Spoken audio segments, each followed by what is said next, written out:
যদি দখল করতে চলে আসতে পারে, পাড়া মহল্লায় গ্রামগঞ্জের কি অবস্থা একবার চিন্তা করে। আমি বলেছি টিভি দখল হয়ে যাচ্ছে, টিভি চ্যানেল, পত্রিকা অফিস দখল হয়ে যাচ্ছে, মালিকেরা পরিবর্তন হয়ে যাচ্ছে, ব্যবসায়িক শিল্প গোষ্ঠীর মালিকেরা পরিবর্তন হয়ে যাচ্ছে, একটা হরিলুট চলছে, এমনকি ব্যাংক লুটপাটের ঘটনাও ঘটছে। আমি সেদিন ডিবিসি পত্রিকায় দেখেছি কয়েকটি ব্যাংকের ভাউচ থেকে টাকা নিয়ে যাচ্ছে বাংলাদেশ ব্যাংকে। একটা নৈরাজ্য চলছে। কেন আমরা এই বিপ্লব করেছি? এই নৈরাজ্য দেখার জন্য? এই নৈরাজ্য দেখার জন্য আমরা এই বিপ্লব করি। কিছু ব্যক্তিরা এতদিন চামচামি করেছে, এখন অফিসার হবেন, টিভি চ্যানেলের মালিক হবেন, টিভি পত্রিকা চালাবেন, পয়সাপাতি কামাবেন।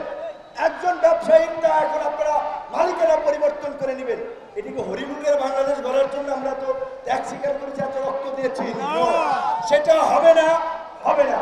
আমরা ওই দুর্বৃত্তদেরকে হুঁশিয়ারি দিয়ে বলতে চাই, আমরা সামরিক বাহিনীকে, আমরা অন্তর্বর্তীকালীন সরকারকে বলতে চাই, অতি দ্রুত আপনারা সকল রাজনৈতিক দলের সাথে বসে কিভাবে এই দুর্বৃত্তদের বিরুদ্ধে ব্যবস্থা নেবেন, পরাজিত করবেন, আপনারা সেই রূপরেখা তৈরি করুন। আমরা আপনাদেরকে সব ধরনের সহযোগিতা করব।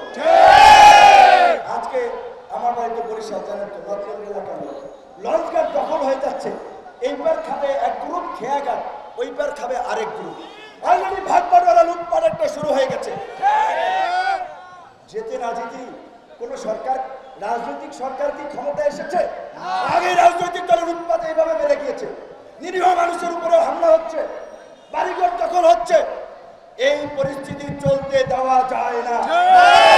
আমি ছাত্র জনতাকে বলবো, এই বিপ্লবকে যারা নস্যাৎ করতে যায়, বৃহৎ বিপ্লবে পরিণত করতে চায়, তাদের বিরুদ্ধে পাড়া মহল্লায় সম্প্রীতি সমাবেশ করে এইভাবে নাগরিক, সচেতন মানুষ, সাংবাদিক, প্রশাসন সকলকে নিয়ে দুর্বৃত্ত প্রতিরোধ কমিটি গঠন করতে হবে। আজকে পুলিশের চেইন অফ কমান্ড ভেঙে পড়েছে। আপনার অন্যান্য প্রতিষ্ঠানগুলোর প্রধানরা গা ঢাকা দিয়েছে। তাই অন্তর্বর্তীকালীন সরকারকে অনতি বিলম্বে প্রশাসনে একটা শৃঙ্খলা ফিরিয়ে আনতে হবে।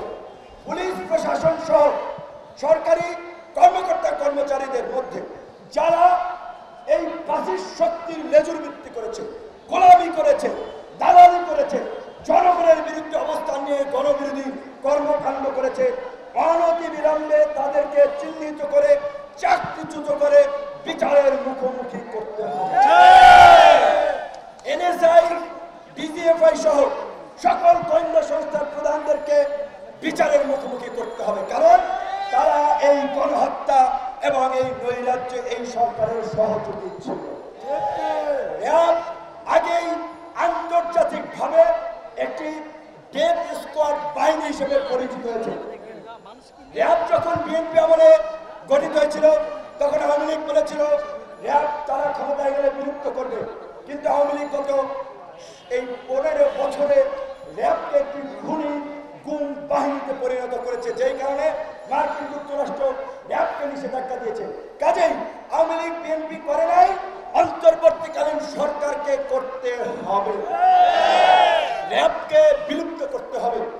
র্যাবের মতো এই রকমের যে কোনো গণবিরোধী বাহিনী, গুম বাহিনী, আয়না ঘর যেন তৈরি না হয় সেই পদক্ষেপ নিতে হবে। এবং আমি আশাবাদী স্বরাষ্ট্র আপনার মন্ত্রণালয়ের যিনি দায়িত্ব পেয়েছেন উপদেষ্টা ব্রিগেডিয়ার সাহেব সাহেব, তিনি সেটা করতে পারবেন, কিন্তু তিনি একা পারবেন না যদি আমরা সহযোগিতা না করি।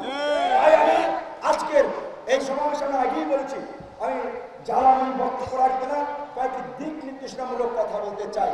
গণ অধিকার পরিষদের নেতা কর্মীদেরকে অন্যান্য রাজনৈতিক দলের নেতা কর্মীদের সাথে আলাপ আলোচনা করতে হবে কিভাবে এলাকার শান্তি শৃঙ্খলা রক্ষা করা যায়। আপনি তো আইনের লোক না, কাজী আইন শৃঙ্খলা বাহিনীকে আইন শৃঙ্খলার কাজে সহযোগিতা করতে হবে, আইন শৃঙ্খলা তারা নিয়োজিত করতে হবে। পুলিশ, আমি একটা গভীর ষড়যন্ত্র দেখতে পাচ্ছি, পুলিশকে অকার্যকর করার একটা চেষ্টা করা হচ্ছে, ব্যর্থ হিসাবে তুলে ধরে পুলিশকে একবারে আউট করে দেওয়ার চেষ্টা করা হচ্ছে।